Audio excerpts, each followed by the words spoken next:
Assalamualaikum warahmatullahi wabarakatuh. Alhamdulillahirabbil alamin. Wahdahu wassalatu wassalamu ala asyrafil anbiya'i wal mursalin wa ala alihi wa sahbihi ajma'in. Ashhadu an la ilaha illallah wahdahu la syarika lah wa ashhadu anna Muhammadan abduhu wa rasuluh. Allahumma salli wa sallim ala Muhammadin wa ala ali Muhammad.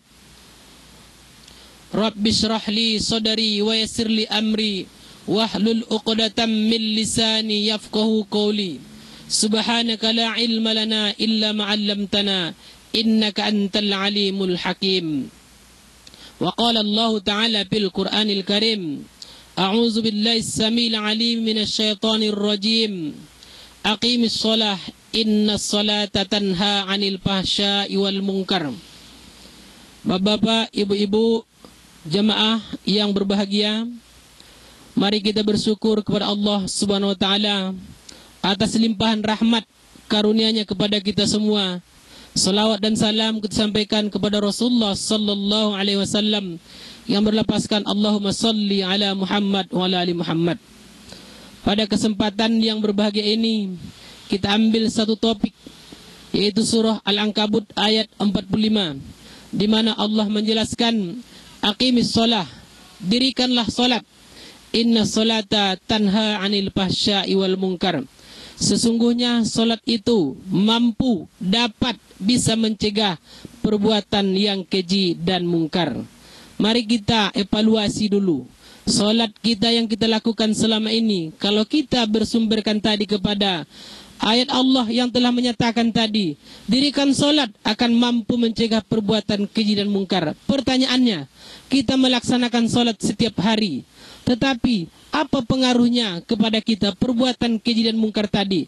Karena kadang banyak orang yang melaksanakan salat, dia ingat Tuhannya hanya di waktu salat tersebut, tetapi setelah dia keluar dari masjid ataupun dari tempat salatnya, kembali kepada praktek-praktek yang tidak mengingat Allah.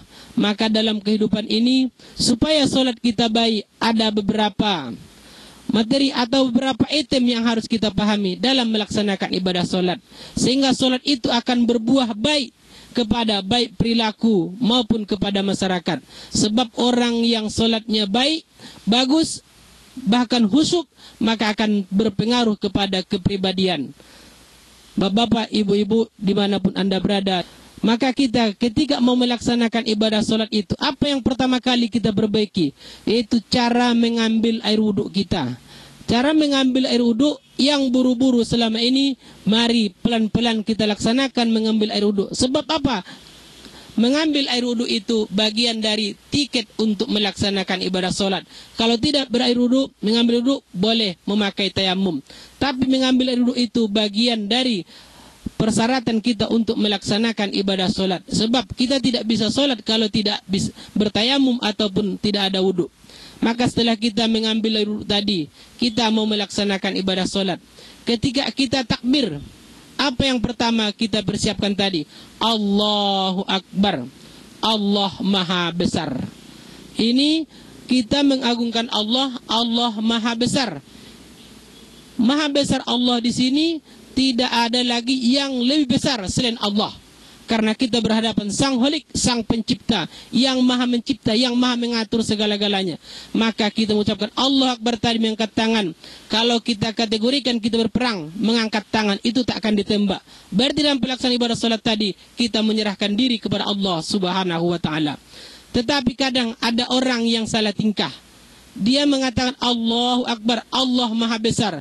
Tapi ketika dikumandangkan azan, Allahu Akbar, Allahu Akbar, kata muazin atau umpama hayya 'alas shalah,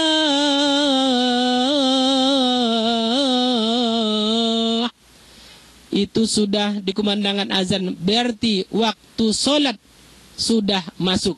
Tetapi dia masih sibuk dengan di perusahaannya, di kantornya, di kedainya, atau dia masih melaksanakan aktivitasnya.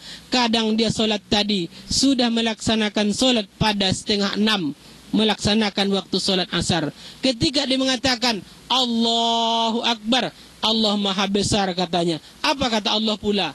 Yang besar itu bukan Allah, tapi yang besar itu adalah usahamu, kedaimu, tokomu. Ketika tadi panggil waktu sholat, kamu masih sibuk.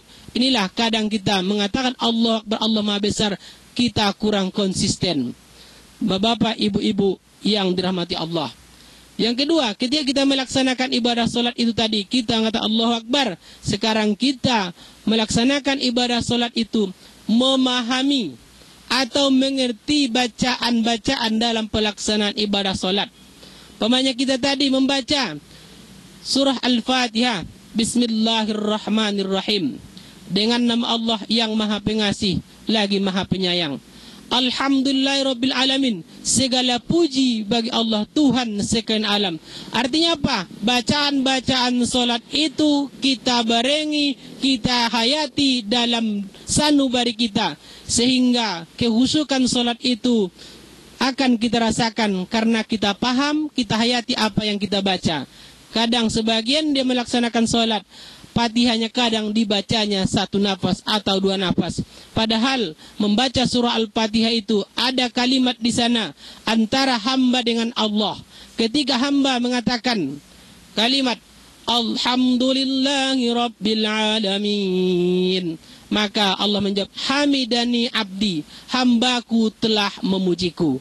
Ini yang kita praktekkan dalam ibadah solat ketika membaca surah Al-Fatihah. Artinya apa? Membaca surah Al-Fatihah itu jangan buru-buru, karena perbuatan terburu-buru itu adalah perbuatan syaitan.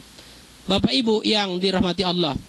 Yang ketiga yang akan kita laksanakan dalam melaksanakan ibadah solat itu adalah laksanakanlah solat itu dengan adanya tomak ninah. Tomak ninah dalam artian berhenti sebentar untuk melaksanakan fardu-fardunya yang lain. Jangan terburu-buru. Pama kita ketika duduk antara 2 sujud, di situ ada bacaan kita yang sangat banyak. Kalau ini kita barengi, kita hayati. Rabbighfirli warhamni wajburni warfa'ni warzuqni wahdini wa'afini wa'fu anni. Berapa permintaan kita kepada Allah Subhanahu wa taala.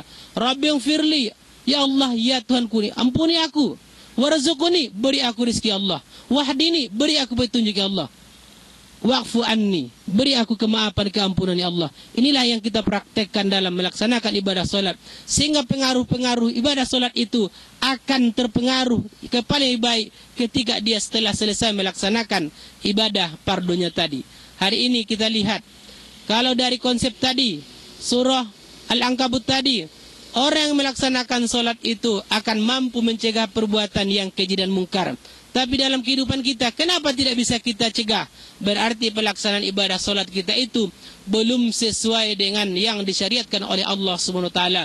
Kita baru hanya sekedar menggugurkan kewajiban kita, melaksanakan kewajiban kita. Belum kita tahu apa hikmah-hikmah dalam melaksanakan ibadah solat itu. Apalagi kita solat berjamaah. Solat berjamaah itu sangat banyak manfaatnya, baik dari segi sosial maupun dengan hubungan kita kepada Allah Subhanahu wa taala. Termasuk salah satunya orang yang ikut melaksanakan solat subuh berjamaah. Apa kata Rasulullah? Siapa yang ikut solat subuh berjamaah, maka seolah-olah dia telah solat setengah malam. Artinya apa? Dia melaksanakan solat subuh itu berjamaah, mendapatkan pahala dia seperti orang yang solat tengah malam, setengah malam, separuh malam.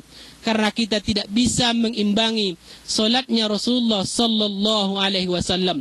Rasulullah sallallahu alaihi wasallam solatnya dalam hadis kata Aisyah, hatta yataqabbaru qadamah, sehingga mata kaki Rasulullah itu bengkak. Kenapa? Karena lamanya berdiri ketika melaksanakan solat. Hari ini kita kadang melaksanakan solat, kalau agak panjang bacaan imamnya, kita merengek, kadang kita mengeluh dan segala macam. Kenapa? Ini akibat rendahnya kualitas iman kita. Justru kalau kita ingin sehat tadi, maka perbanyaklah melaksanakan solat-solat, baik solat sunat, apalagi kita melaksanakan solat subuh. Ini ada beberapa penelitian. Ketika Ali Sadikin, dia berobat ke Amerika. Dia berobat ke Amerika, dia lihat orang-orang Yahudi itu, rupanya pagi-pagi mereka sudah bangun untuk menyiapkan aktivitas mereka untuk pergi berangkat kerja. Kita kadang umat Islam, kita hari ini pelaksanaan solat subuh berjamaah mulai berkurang. Bahkan kadang di sebuah masjid itu sangat langka orang melaksanakan sholat subuh berjamaah. Mudah-mudahan kita melaksanakan sholat subuh berjamaah bulan Ramadan akan terlaksana, ada implementasi nanti setelah di bulan-bulan yang lain maupun di bulan Syawal. Apalagi kita melaksanakan sholat subuh itu sangat bagus untuk meningkatkan efektivitas kerja maupun kedisiplinan. Karena kalau seorang itu melaksanakan sholat subuh, insya Allah dia akan melaksanakan sholat sunat fajar. Sholat sunat fajar itu apa kata Rasulullah? As-sholatul fajri rakaataini khairum minad dunya wa ma fiha. Sholat sunat 2 rakaat sebelum subuh atau sholat sunat fajar itu lebih baik kata Rasulullah daripada dunia ini dan segala isinya. Itulah manfaat bagi orang yang sholat sunat melaksanakan sunat fajar tadi. Ini bagi orang-orang yang mengetahui apa manfaat dibalik sholat-sholat sunat tersebut. Dia akan kejar. Rasulullah dan Allah memandang orang yang melaksanakan sholat sunat fajar itu lebih baik dibanding apapun yang ada di dunia ini. Kalau kita memahami apa hikmah-hikmah dibalik sholat sunat tersebut. Bahkan dalam hadis lain, naumatis subuhi min turathul faqr. Siapa yang tidur sesudah sholat subuh, maka dia akan mewarisi kemiskinan. Boleh kita lihat kenapa umat Islam ini banyak miskin atau banyak kemiskinan terjadi. Karena mereka pada pagi hari kebanyakan tidur, kebanyakan tidur nyenyak dan tidak mau beraktivitas. Kita lihat kepada orang-orang yang sukses, lihatlah cara bangunnya. Karena orang yang sukses itu dia lebih banyak bangunnya daripada tidurnya. Justru orang yang pemalas itu lebih banyak waktu tidurnya dibanding waktu bangunnya. Kita lihat baik para pejabat kita kadang, kalau mereka kita hitung hanya 5 jam tidurnya dalam sehari semalam, bahkan kadang hanya 4 jam. Demi apa? Melaksanakan aktivitas kerja mereka. Bapak-bapak, ibu-ibu, jamaah yang dirahmati Allah,